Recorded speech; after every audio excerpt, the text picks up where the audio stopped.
ఉత్తర భారతంపై పొగమంచు ప్రభావం తీవ్రంగా పడింది. ఒకవైపు చలి, మరోవైపు వాయు కాలుష్యం ఢిల్లీని ఉక్కిరిబిక్కిరి చేస్తోంది. దీంతో ఢిల్లీకి రెడ్ అలర్ట్ ప్రకటించింది ఐఎండీ. ఢిల్లీలో 0 లెవెల్ కి పడిపోయింది విజిబిలిటీ. ఢిల్లీ ఎయిర్పోర్ట్ లో 129 విమానాలు రద్దయ్యాయి. 500 విమానాలు ఆలస్యంగా నడుస్తున్నాయి. డీటెయిల్స్ తెలుసుకుందాం. మదార్ మనతో లైవ్ లో జాయిన్ అవుతున్నారు. Madar, how are you? And ఢిల్లీలో ఏంటి పొల్యూషన్ ఇంత దారుణంగా ఉన్న సిచ్యుయేషన్? సౌజన్య, ప్రస్తుతానికి నేను గుడ్ గానే ఉన్నాను. బట్ ఢిల్లీ వెదర్ పొల్యూషన్ మాత్రం చాలా దారుణంగా ఉంది. అజర్డ్నెస్ ప్రస్తుతం ఆ స్టేజ్లో కొనసాగుతూ ఉంది.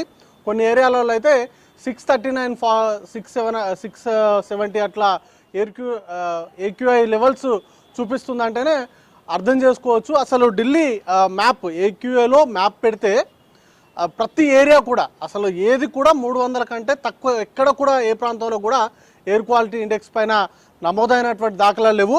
హైయెస్ట్గా 674 గుప్తా వెస్ట్ సంత్ నగర్ అనేది బురారి ప్రాంతంలో ఉంది. అది సుమారు 674 ఎయిర్ క్వాలిటీ ఇండెక్స్ పైన నమోదైందంటే అక్కడ గాలి ఎంత దారుణంగా పడిపోయిందో మనం అర్థం చేసుకోవచ్చు, గాలి నాణ్యత అనేది. ఇక ఆ ఒక్క ఏరియానే కాదు, అట్లా చాలా ప్రాంతాల్లో కూడా 600, 700 వరకు కూడా ఎయిర్ క్వాలిటీ ఇండెక్స్ పైన రోజుగా నమోదవుతుంది. 2-3 రోజుల నుంచి అయితే ఇప్పుడు ఆల్మోస్ట్ సమయం 12 కావస్తూ ఉంది, 11:30 అవుతుంది.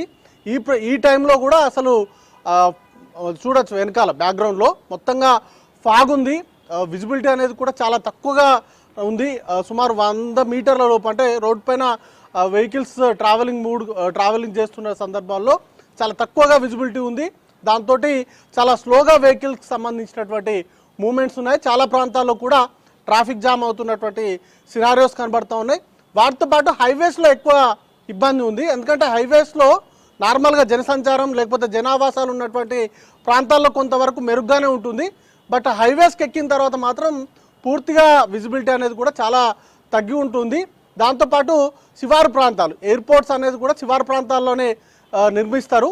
వాటికి సంబంధించి కూడా ప్రస్తుతం ఢిల్లీ ఎయిర్పోర్ట్స్లో సుమారు 120కి పైగా ఫ్లైట్స్ క్యాన్సిల్ అయ్యాయి. ఒక 500 ఫ్లైట్స్ వరకు డిలే అవుతున్నాయి. వాటికి సంబంధించి ప్రయాణికులు కూడా తీవ్రంగా ఇబ్బందులు పడుతూ ఉన్నటువంటి పరిస్థితి.